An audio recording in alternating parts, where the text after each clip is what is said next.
793 ዓመተ ምህረት በእንግሊዝ ሰሜናዊ የባህር ዳርቻ ላይ በምትገኘው በሊንዲስፋርን ደሴት መነኮሳት በተዋት ጸሎት ላይ ነበሩ። ዓለም ሰላማዊ ትመስል ነበር። ባህሩ የተረጋጋ ነበር። ነገር ግን ከአድማስ ማዶ በጭጋግ ውስጥ ተሸፍኖ አንድ አስፈሪ ነገር እየመጣ ነበር። በድንገት የቀይና የነጭ መስመር ያላቸው ሸራዎች ታዩ። ከእንጨት የተሰሩ የእባብ ራስ ቅርጽ ያላቸው መርከቦች አሸዋውን እየሰነጠቁ ወደ ዳርቻው ቀረቡ። ከመርከቦቹ ውስጥ ረጃጅም፣ ፀጉራቸው የረዘመ፣ በእጃቸው ግዙፍ መጥረቢያ የያዙ ሰዎች ዘለሉ። መነኮሳቱ ለመሸሽ ሞከሩ፣ ግን አልቻሉም። የገዳሙ ወለል በደም ተለወሰ። ወርቅና ብር ተዘረፈ። ቤተ ክርስቲያኑ ተቃጠለ። ይህ በታሪክ ውስጥ የተመዘገበው የመጀመሪያው የቫይኪንግ ጥቃት ነበር። ከዚህ ቀን ጀምሮ ለሚቀጥሉት 300 ዓመታት በመላው አውሮፓ አንድ የጋራ ጸሎት ተፈጠረ። ኦ ጌታ ሆይ፣ ከሰሜን ሰዎች ቁጣ አድነን! እነዚህ ሰዎች እነማን ናቸው?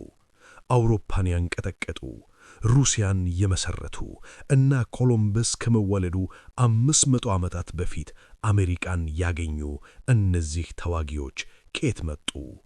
ይህ የቫይኪንጎች ታሪክ ነው።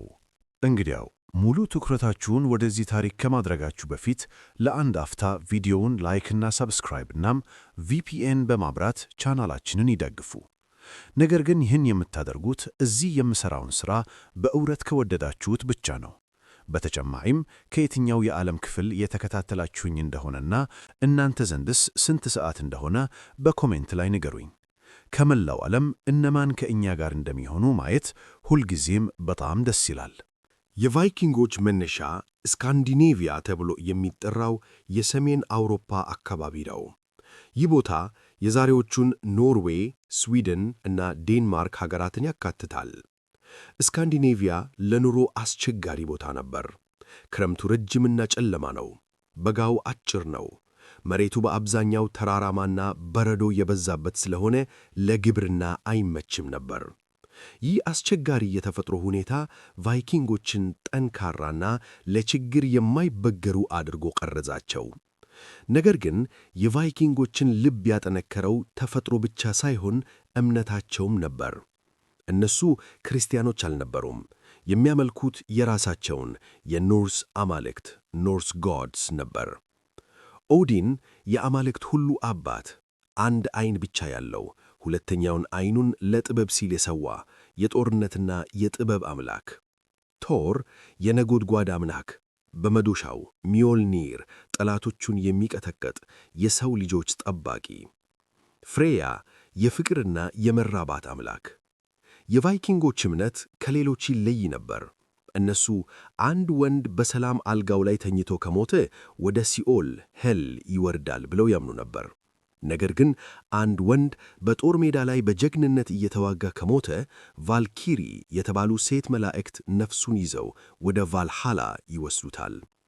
ቫልሃላ በኦዲን ቤተ መንግሥት ውስጥ የሚገኝ ታላቅ አዳራሽ ነው። እዚያ የገቡ ጀግኖች ቀኑን ሙሉ ሲዋጉ ይውላሉ። ለልምምድ ቁስላቸው ወዲያው ይድናል። ማታ ደግሞ ከኦዲን ጋር እየበሉና እየጠጡ ይደሰታሉ። ይህ እምነት ቫይኪንጎችን ሞትን የማይፈሩ ተዋጊዎች አደረጋቸው። ለነሱ ሞት ማለት ወደ ተሻለ ሕይወት መሻገር ማለት ነበር። ቫይኪንጎች በዓለም ላይ ታላቅ ተጽዕኖ ሊፈጥሩ የቻሉት በጉልበታቸው ብቻ አይደለም። አንድ ምስጢራዊ ቴክኖሎጂ ነበራቸው። እሱም መርከባቸው ነው። የቫይኪንግ መርከብ ወይም ድራካር የሚባለው በዘመኑ ከነበሩት መርከቦች ሁሉ የተለየና የላቀ ነበር። ይህ መርከብ የቫይኪንጎች ልዕለ ኃያል መሣሪያ ነበር። ፍጥነትና ጥልቀት። የቫይኪንግ መርከቦች ከስር ጠፍጣፋ ወይም ፍላት ቦተምድ ነበሩ። ይህም ማለት በጥልቅ ውቅያኖስ ላይ ማዕበልን እየሰነጠቁ መጓዝ ብቻ ሳይሆን ጥልቀቱ 1 ሜትር በማይሞላ ወንዝ ላይም መጓዝ ይችሉ ነበር። ይህ ለአውሮፓውያን አስደንጋጭ ነበር። አንድ የቫይኪንግ መርከብ ከባህር ተነስቶ በወንዝ በኩል እስከ ከተማው መሃል ድረስ ሰተት ብሎ መግባት ይችላል። 2 አቅጣጫ መርከቦቹ ፊትና ኋላቸው ተመሳሳይ ቅርጽ ነበራቸው። ይህም መርከቡን ማዞር ሳያስፈልግ ወደ መጡበት በፍጥነት ለመሸሽ ያስችላቸዋል። ቀላልነት። መርከቦቹ ከጠንካራ የኦክ ዛፍ የተሠሩ ቢሆኑም ቀላል ነበሩ። ወንዝ ሲዘጋባቸው ወይም ፏፏቴ ሲያጋጥማቸው ቫይኪንጎቹ መርከቡን ተሸክመው በመሬት ላይ ይጓዙ ነበር። ይህ ቴክኖሎጂ ቫይኪንጎችን ከየትም የሚመቱ የትም የሚደርሱ አደረጋቸው። ፓሪስ፣ ለንደን፣ ሴቪል ወይም ኮሎኝ የትኛውም ከተማ ከቫይኪንጎች መዳፍ ማምለጥ አልቻለም። በ8ኛው ክፍለ ዘመን መጨረሻ ላይ ስካንዲኔቪያ እየጠበበች መጣች። የሕዝብ ቁጥር ጨመረ። ለእርሻ የሚሆን በቂ መሬት አልነበረም። ወጣት ወንዶች ሀብትና ክብር ለማግኘት ፈለጉ። በጎሳዎች መካከል የሚደረገው ጦርነት ተሸናፊዎችን አሰደደ። በተለይ የበኩር ልጅ ብቻ የቤተሰቡን ንብረት ይወርሳል የሚለው ሕግ ታናናሽ ወንድሞችን ዕድላችሁን በባሕር ላይ ፈልጉ አላቸው። ስለዚህ እነዚህ ወጣቶች መርከቦቻቸውን አዘጋጁ። ጋሻዎቻቸውን በመርከቡ ጎን ሰቀሉ። ስለታም መጥረቢያቸውንና ሰይፋቸውን አነሱ። ለኦዲንና ለቶር መሥዋዕት አቀረቡ። እናም ፊታቸውን ወደማያውቁት ነገር ግን ወርቅ ይገኝበታል ወደ ተባለው ወደ ምዕራብና ወደ ደቡብ አዞሩ። የቫይኪንግ ዘመን the Viking Age ተጀመረ። ዓለም ለደምና ለእሳት ተዘጋጀ። 9ኛው ክፍለ ዘመን አጋማሽ እንግሊዝ አንድ ሀገር አልነበረችም። በሰባት እርስ በርስ በሚናቆሩ ትናንሽ መንግሥታት the Heptarchy ተከፋፍላ ነበር። ኖርምብሪያ፣ መርሲያ፣ ምስራቅ አንግሊያ፣ ዌሴክስ እያንዳንዱ ንጉሥ ለራሱ ክብር ይዋጋ ነበር። ይህ መከፋፈል ለቫይኪንጎች ክፍት በር ነበር። በዚህ ዘመን በቫይኪንጎች ዓለም ውስጥ አንድ ስም እንደ እሳት ይነድ ነበር። ገጥሚዎች በግጥማቸው ያወድሱታል፣ ወጣቶች እሱን ለመምሰል ያልማሉ። ስሙ ራግናር ሎዝብሮክ ይባላል። ራግናር በታሪክና በአፈ ታሪክ መካከል ያለ ሰው ነው። አንዳንዶች እሱ የበርካታ የቫይኪንግ መሪዎች ስብጣር ነው ይላሉ። ሌሎችም ደግሞ እውነትም የነበረ ጀግና ነው ይላሉ። በአፈ ታሪኩ መሠረት ራግናር ተራ ገበሬ ነበር። ነገር ግን በጀግንነቱና በብልሃቱ የዴንማርክና የስዊድን ንጉሥ ሆነ። ራግናር ዝናውን ያገኘው በፓሪስ ወረራ ነው። ነገር ግን አውዳደቁ አሳዛኝ ነበር። በእንግሊዝ የኖርምብሪያ ንጉሥ በሆነው በንጉሥ ኤላ ኪንግ ኤላ እጅ ወደቀ። ንጉሥ ኤላ ራግናርን ለመቅጣት ሲል በመርዛማ እባቦች በተሞላ ጉድጓድ ውስጥ ጣለው። ራግናር በእባቦች እየተነደፈ ሳለ እየሳከ የመጨረሻውን ትንቢት ተናገረ። አባታቸው እንዴት እንደሞተ ሲሰሙ ትናንሽ አሳሞች ልጆቼ እንዴት እንደሚያጉረመርሙ ያኔ አያለሁ። ራግናር ሞተ። ነገር ግን ትንቢቱ እውን ሊሆን ነበር።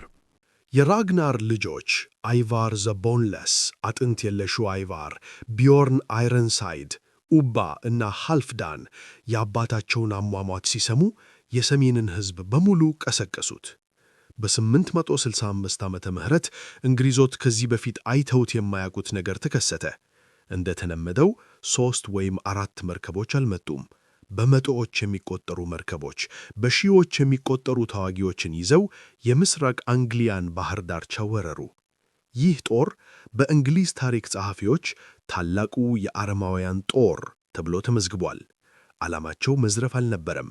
ዓላማቸው መውረስ፣ መግደል እና መበቀል ነበር። ጦሩን የሚመራው አጥንት የለሹ አይቫር ነበር። ይህ ሰው እግሮቹ ሽባ ነበሩ፣ ምናልባትም በተፈጥሮ በሽታ። እናም በጋሻ ላይ ተሸክመውት ይዋጋ ነበር። ነገር ግን አካሉ ደካማ ቢሆንም አእምሮ ግን የሰይጣን ያህል ስለት ነበረው። እጅግ ጨካኝና ብልህ ስትራቴጂስት ነበር። ቫይኪንጎቹ ወደ ሰሜን ወደ ኖርምብሪያ ዘመቱ። ዋና ከተማዋን ዮርክ በቫይኪንጎች ዮርቪክ ትባላለች ተቆጣጠሩ። ንጉሥ ኤላ ተያዘ። አይቫር ለአባቱ ለራግናር በቀል ሲል በቫይኪንግ ታሪክ እጅግ በጣም አሰቃቂ የሆነውን የቅጣት ዓይነት ፈጸመበት፣ የደም ንስር ብለድ ኢግል። ይህ ቅጣት በአፈ ታሪክ እንደሚነገረው የሰውን ጀርባ ቀዶ የጎድን አጥንቶቹን በመጥረቢያ ሰብሮ ወደ ውጭ በመዘርጋት እንደ ክንፍ እንዲታዩ ማድረግ፣ ከዚያም ሳምባውን አውጥቶ በትከሻው ላይ ማድረግ ነው። ሰውየው እየተነፈሰ ሳለ ሳምባው እንደ ክንፍ ይንቀሳቀሳል። ንጉሥ ኤላ በአሰቃቂ ሁኔታ ሞተ። ኖሩምብሪያ የቫይኪንጎች ግዛት ሆነች። ቀጥሎ መርሲያ ወደቀች። የምስራቅ አንግሊያ ንጉሥ ኤድመንድ ክርስትናን አልካድም በማለቱ እንደ ጃርት እስኪሆን ድረስ በቀስት ተወጋ። ቅዱስ ኤድመንድ። እንግሊዝ ልትጠፋ ነበር። ከአንግሎ ሳክሰን መንግሥታት መካከል አንድ ብቻ ቀረ፣ በደቡብ የምትገኘው ዌሴክስ። በ871 ዓመተ ምህረት የዌሴክስ ዙፋን ላይ አንድ የ22 ዓመት ወጣት ወጣ። ስሙ አልፍሬድ ይባላል። እሱ የታመመ መጽሐፍ ማንበብ የሚወድና ለጦርነት የተፈጠረ የማይመስል ሰው ነበር። ነገር ግን በእንግሊዝ ታሪክ ታላቁ ወይንም ዘ ግሬት የሚል ማዕረግ የተሰጠው ብቸኛው ንጉሥ እሱ ነው። ቫይኪንጎች ጉትሩም በተባለ ንጉሥ እየተመሩ ዌሴክስን ወረሩ። አልፍሬድ ደጋግሞ ተሸነፈ። በ878 ዓመተ ምህረት የገና በዓል ሰሞን ጉትሩም የአልፍሬድን ቤተ መንግሥት በድንገት አጠቀ። አልፍሬድ በጭንቅ አመለጠ። ንጉሡ ሰራዊቱን አጥቶ ወደ አቴልኒ ረግረጋማ ቦታ ሸሸ። እዚያም በድብቅ በችግርና በረሃብ ተቀመጠ። አንድ ታዋቂ ታሪክ አለ። አልፍሬድ በአንዲት ገበሬ ሴት ቤት ተደብቆ ሳለ ሴትየዋ ቂጣውን እያየህ እንዳይቃጠል ጠብቅ ብላ ወጣች። አልፍሬድ ግን በሀገሩ ችግር ተውቶ ስለነበር ቂጣው ሲቃጠል አላየውም። ሴትየዋ ተመልሳ ስትመጣ አንተ ሰነፍ፣ መብላት ታውቃለህ፣ መጋገር ግን አታውቅም ብላ ተቆጣችው። ንጉሥ መሆኑን አላወቀችም ነበር። ይህ የታሪክ ዝቅታ የአልፍሬድን ማንነት ቀየረው። ከረግረጋማው ቦታ ሆኖ የተበታተኑትን የእንግሊዝ ወታደሮች መልእክት እየላከ ሰበሰባቸው። የሽምቅ ውጊያ ጀመረ። የኤዲንግተን ጦርነት የባትል ኦፍ ኤዲንግተን 878 ዓመተ ምህረት ግንቦት 878 ዓመተ ምህረት አልፍሬድ ሰራዊቱን ፍርድ አሰባስቦ ከጉትሩም ቫይኪንጎች ጋር በኤዲንግተን ተጋጠመ። ክርስቲያኑ ንጉሥ ከአረማዊው ወራሪ ጋር። ጦርነቱ ቀኑን ሙሉ የፈጀ የጋሻዎች ግጭት ነበር። በመጨረሻም የአልፍሬድ ስልትና የእንግሊዞች የሞት ሽረት ትግል አሸነፈ። ቫይኪንጎቹ ተሸነፈው ወደ ምሽጋቸው ሸሹ። አልፍሬድ ከበባቸው። ከ2 ሳምንት ረሃብ በኋላ ጉትሩም እጅ ሰጠ። አልፍሬድ ጉትሩምን አልገደለውም፣ ይልቁንም አንድ ስምምነት አደረገ። ጉትሩምና መሪዎች ክርስትናን መቀበል አለባቸው። አልፍሬድ የክርስትና አባት ሆነ። እንግሊዝ ለሁለት ትከፈላለች። ዴንሎ በስምምነቱ መሠረት ከለንደን በስተሰሜንና ምስራቅ ያለው ግዛት ለቫይኪንጎች ተሰጠ። ይህ ግዛት ዴንሎ በዴንማርክ ሕግ የሚተዳደር ተባለ። ደቡቡና ምዕራቡ ደግሞ ለአልፍሬድና ለእንግሊዞች ቀረ። ይህ ክፍፍል እንግሊዝን አዳናት። አልፍሬድ በቀሪው ዘመኑ ምሽጎችን በእርስ ገነባ፣ የባሕር ኃይል አቋቋመ እና ትምህርትን አስፋፋ። ቫይኪንጎቹም በሰሜን ሰፍረው ገበሬና ነጋዴ ሆኑ። ከእንግሊዞች ጋር ተጋቡ። የቋንቋቸው ቅልቅል እንደ ኤግ፣ ስካይ፣ ዊንዶው፣ ጊቭ ያሉ ቃላት ከቫይኪንጎች የመጡ ናቸው። ዛሬ የምንናገረውን እንግሊዝኛ ፈጠረ። እንግሊዝ ተረፈች። ነገር ግን የቫይኪንጎች ፍላጎት በእንግሊዝ ብቻ የተወሰነ አልነበረም። ዓይናቸውን ወደ ደቡብ አዞሩ ነበር፣ ወደ አውሮፓ ልብ፣ ወደ ፓሪስ፣ ወደ ሩሲያ እና ወደማይታወቀው ምዕራብ። ቫይኪንጎች እንግሊዝን ዴንሎ ብለው ከከፈሏት በኋላ ዓይናቸውን ወደ ሌላ ሀብታም ምድር አዞሩ። የፍራንኮች ምድር፣ የአሁኗ ፈረንሳይ። የሻርለማኝ ኢምፓየር በልጅ ልጆቹ ጠብ ምክንያት ተዳክሞ ነበር። ወንዞቹ ሴይንና ሎሬ ለቫይኪንግ መርከቦች ክፍት አውራ ጎዳና ነበሩ። በ885 ዓመተ ምህረት አንድ ግዙፍ የቫይኪንግ ጦር ወደ 30,000 የሚጠጉ ተዋጊዎች እና 700 መርከቦች የሴይን ወንዝን ተከትሎ ወደ ላይ ወጣ። መሪዎቻቸው ሲግፍሪድ እና ሮሎ ነበሩ። ኢላማቸው ፓሪስ። በዚያን ጊዜ ፓሪስ ትንሽ ደሴት ኢል ደ ላ ሲቴ ላይ የምትገኝ ከተማ ነበረች። 2 ድልድዮች ከዋናው መሬት ጋር ያገናኛት ነበር። የከተማዋ መሪ ቆተራ ኦዶ፣ ካውንት ኦዶ እና ጳጳሱ ጎዝሊን ነበሩ። ንጉሡ ወፍራሙ ቻርለስ ደ ፋት በጀርመን ነበር። ቫይኪንጎቹ መጡ። መንገዱን ልቀቁልን፣ ወደ ላይኛው ወንዝ አልፈን እንዘርፋሉ። ኦዶ እምቢ አለ። ከበባው ተጀመረ። ቫይኪንጎች ለወራት ያህል ከተማዋን በመደፍ ካታፖልት ደበደቡ። ግንቦችን ለመውጣት ሞከሩ። በሽታ በከተማዋ ገባ። ጳጳሱ ሞተ። ነገር ግን ፓሪሳውያን በጀግንነት ተከላከሉ። ከዓመት በኋላ ንጉሡ ወፍራሙ ቻርልስ ከሰራዊቱ ጋር ደረሰ። ነገር ግን ከመዋጋት ይልቅ ለቫይኪንጎቹ 700 ፓውንድ ብር ሰጥቶ ሂዱና ሌላ ቦታ ዝረፉ አላቸው። ፓሪሳውያን በንጉሡ ድርጊት አፈሩ። ኦዶ ግን ጀግና ሆነ። በኋላም ንጉሥ ሆነ። ይህ ከበባ ለአንድ ቫይኪንግ መሪ ዕድል ፈጠረለት። ስሙ ሮሎ። ሮሎ ግዙፍ ሰው ነበር። ተራማጁ ሮሎ ይባላል። ምክንያቱም ሰውነቱ ትልቅ ስለነበር ፈረስ ሊሸከመው አይችልም፣ በእግሩ ይሄድ ነበር ይባላል። ከፓሪስ ከበባ በኋላ ሮሎ ፈረንሳይን ለቅቆ አልወጣም። ሰሜናዊውን ክፍል መዝረፉን ቀጠለ። በ911 ዓመተ ምህረት የፈረንሳይ ንጉሥ ቻርልስ ተራው ቻርልስ ደ ሲምፕል ሮሎን ማሸነፍ ስላልቻለ አንድ ስምምነት አቀረበለት።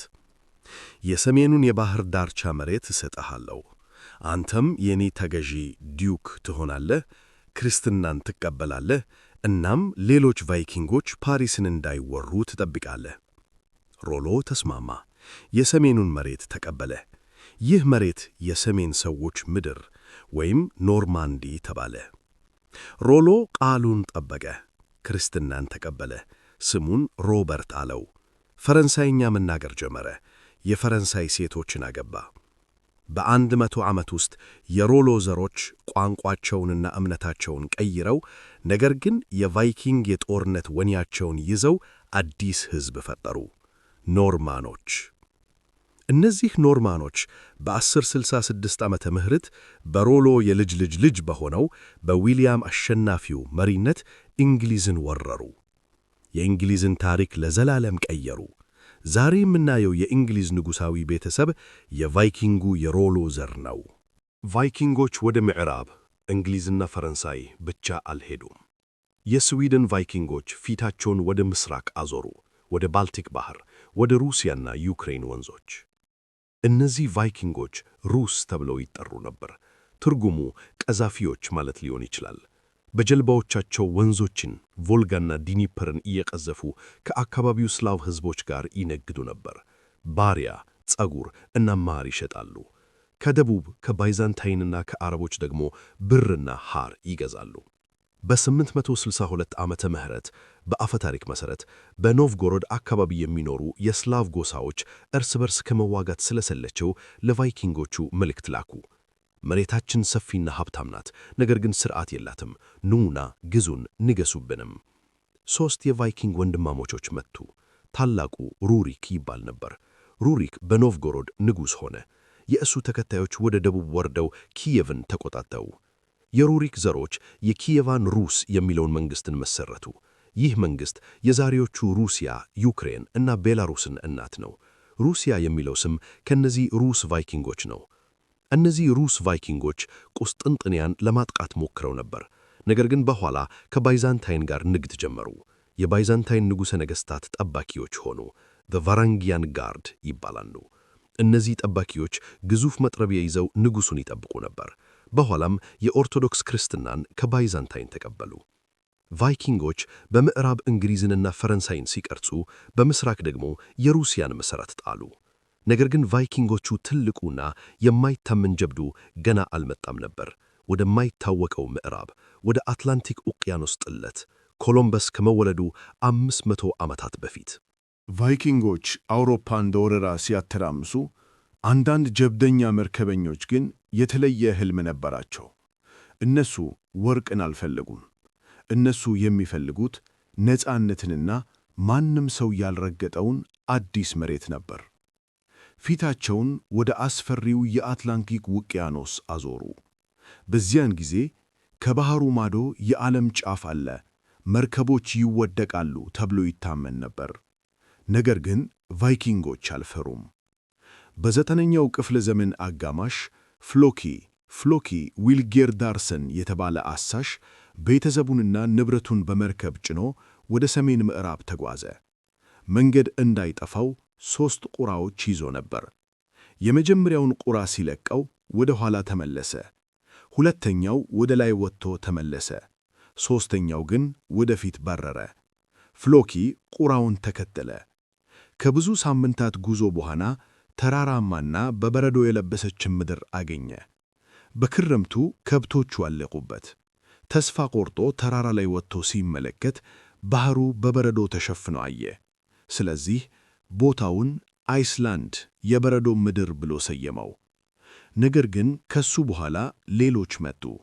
ኢንግሊፍር አርናርሰን የተባለ መሪ የኖርዌይን ንጉሥ ጨቋኝ አገዛዝ በመሸሽ ወደ አይስላንድ መጣ። እሱ የመርከቡን የእንጨት ምሰሶዎች ወደ ባህር ወረወረ። አማልክት በሚያሳርፉበት ቦታ እኖራለሁ አለ። ምሰሶዎቹ ያረፉበት ቦታ የዛሬዋ የአይስላንድ ዋና ከተማ ሬይጃቪክ የጢስ ወደብ ተባለ። አይስላንድ የቫይኪንጎች ገነት ሆነች። ንጉሥ አልነበራትም። በ930 ዓመተ ምህረት በዓለም ላይ እጅግ ጥንታዊ የሆነውን ፓርላማ አልቲንግ መሠረቱ። እዚያም ሕግ ያወጡ፣ ጠብ ይዳኙ ነበር። በአይስላንድ ውስጥ አንድ ጠጉረ ቀይና ግልፈኛ ሰው ይኖር ነበር። ስሙ ኤሪክ ቀዩ። ኤሪክ ችግር ፈጣሪ ነበር። በኖርዌይ ግድያ ፈጽሞ ወደ አይስላንድ ተሰደደ።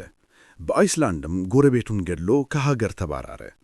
ለ3 ዓመታት ወደዚህ እንዳትመለስ ተባለ። ኤሪክ ወደ ምዕራብ መሄድ ነበረበት። ስለ አንዲት ምስጢራዊ መሬት ሰምቶ ነበር። መርከቡን አዘጋጅቶ ወደ ምዕራብ ተጓዘ። አንድ ግዙፍ መሬት አገኘ። ይህ መሬት በአብዛኛው በበረዶ የተሸፈነ ነበር። ነገር ግን በደቡባዊው ጫፍ በበጋ ወቅት አረንጓዴ ሳር ይበቀልበት ነበር። ኤሪክ እዚያ ለ3 ዓመታት ኖረ። ወደ አይስላንድ ሲመለስ ሰዎችን ለመሳብ ሲል የታሪክ ትልቁን የማርኬቲንግ ሥራ ሠራ። ያገኘውን በረዷማ ሀገር ግሪንላንድ የአረንጓዴ ምድር ብሎ ሰየመው። ኑ እዚያ ሳርና መሬት አለ ብሎ ሰበከ። በሺዎች የሚቆጠሩ ቫይኪንጎች አመኑት። 25 መርከቦች ተከትለውት ሄዱ። ምንም እንኳን ግማሾቹ ማዕበል ቢመታቸውም የቀሩት ደርሰው በግሪንላንድ 2 ቅኝ ግዛቶችን መሠረቱ። ዚንላንድ አሜሪካን ማግኘት 1000 ዓመተ ምህረት። የኤሪክ ልጅ ሌይፍ ኤሪክሰን እንደ አባቱ ጀብደኛ ነበር። አንድ ቀን ቢያርኒ የተባለ ነጋዴ በማዕበል ተገፍቶ ወደ ምዕራብ ሄዶ ዛፎች የበቀሉበት መሬት አየሁ ግን አላረኽኩም ሲል ሰማ። ሌይፍ የማወቅ ጉጉቱ አደረበት። የቢያርኒን መርከብ ገዛ። 35 ሰዎችን ሰበስቦ ወደ ማይታወቀው ምዕራብ ተጓዘ። 1000 ዓመተ ምህረት ገደማ ሌይፍ እና ሰዎቹ አሜሪካ ደረሱ። መጀመሪያ ያገኙት ድንጋያማ ቦታ ነበር። ሄሉላንድ የድንጋይ ምድር አሉት። ይህ የዛሬው ባፊን ደሴት ነው። ቀጥሎ ጫካ አገኙ። ማርክላንድ የጫካ ምድር አሉት። ይህ የዛሬው ላብራዶር ነው። በመጨረሻም ሞቃታማ ወንዞቹ በዓሣ የተሞሉና ዋይን ግሬፕስ ወይም ቤሪ የሚበቀልበት ቦታ ደረሱ። ሌይፍ ይህንን ቦታ ቪንላንድ የዋይን ምድር አለው። ይህ በካናዳ ኒውፋውንድላንድ የሚገኘው ላንሴ ሚዶስ ነው። ቫይኪንጎች እዚህ ቤት ሠሩ። ክሪስቶፈር ኮሎምበስ ከመወለዱ 500 ዓመታት በፊት አውሮፓውያን አሜሪካን ረገጡ። የመጀመሪያው ግንኙነትና ጦርነት። ቫይኪንጎች በቪንላንድ ብቻቸውን አልነበሩም። ከአካባቢው ነዋሪዎች ኔቲቭ አሜሪካኖች ጋር ተገናኙ። ቫይኪንጎቹ ስክራሊንግ ብለው ጠሯቸው። መጀመሪያ ላይ ንግድ ነበር። ቫይኪንጎች ቀይ ጨርቅ ይሰጣሉ፣ ነዋሪዎቹ ደግሞ ፀጉር ይሰጣሉ። ግን አለመግባባት ተፈጠረ። በአንድ አጋጣሚ ከቫይኪንጎች ሰፈር አንድ በሬ ቡል አምልጦ ወደ ነዋሪዎቹ ሮጠ። ነዋሪዎቹ በሬ አይተው ስለማያውቁ ጭራቅ ነው ብለው ፈሩ። ቫይኪንጎች ሊያጠቁን ነው ብለው አሰቡ። ጦርነት ተጀመረ። ስክራሊንጎች በብዛት መጡ። ቀስታቸው እንደ ዝናብ ወረደ። ቫይኪንጎች በቁጥር ያነሱ ስለነበሩ መሸሽ ጀመሩ። በዚህ ጊዜ አንድ አስደናቂ ታሪክ ይነገራል። ፍሬዲስ የተባለች የኤሪክ ቀዩ ልጅ ነፍሰ ጡር ነበረች። የሚሸሹትን ቫይኪንጎች አይታ ተቆጣች። የሞተን ሰው ሰይፍ አነሳች። ጡቷን አውጥታ በሰይፉ እየመታች እንደ እብድ ወደ ጠላቶቹ ጮኸች። የአካባቢው ነዋሪዎች ይህንን ሲያዩ ይህች ሴት ከተፈጥሮ በላይ ናት ብለው ፈርተው ሸሹ። ምንም እንኳን በዚያ ቀን ቢያሸንፉም ቫይኪንጎች አንድ እውነት ተረዱ። መሬቱ ጥሩ ነው፣ ግን ጠላቶቹ ብዙ ናቸው። እኛ ጥቂት ነን። እዚህ በሰላም መኖር አንችልም። ቫይኪንጎች መርከባቸውን ተሳፍረው ወደ ግሪንላንድ ተመለሱ። አሜሪካ ለሚቀጥሉት 500 ዓመታት ተረሳች። ዘመናት አለፉ። ቫይኪንጎች ተቀየሩ። ክርስትናን ተቀበሉ። ንጉሶች መጡ። የድሮው የዘረፋ ባህል ቀረ። የቫይኪንግ ዘመን የመጨረሻው እስትንፋስ የታየው በ1066 ዓመተ ምህረት ነው። የኖርዌይ ንጉሥ ሃራልድ ሃርዳራዳ ወይም ጨካኙ ገዢ የእንግሊዝን ዙፋን ለመቀማት ዘመተ። እሱ የመጨረሻው እውነተኛ ቫይኪንግ ተብሎ ይጠራል። በስታምፎርድ ብሪጅ ጦርነት ወይም ባትል ኦፍ ስታምፎርድ ብሪጅ ሃራልድ ከእንግሊዙ ንጉሥ ሃሮልድ ጋር ተጋጠመ። ሃራልድ በአንገቱ ላይ በቀስት ተወግቶ ወደቀ። የእሱ ሞት የቫይኪንግ ዘመን ፍጻሜ ነበር። ከጥቂት ሳምንታት በኋላ ሌላ የቫይኪንግ ዘር የኖርማንዲው ዊልያም ወይም የሮሎ ዘር እንግሊዝን ድል አድርጎ ተቆጣጠረ። ቫይኪንጎች ተሸነፉ፣ ግን በሌላ መልክ አሸነፉ። ማጠቃለያ፣ የቫይኪንጎች ታሪክ ከጭካኔ በላይ ነው።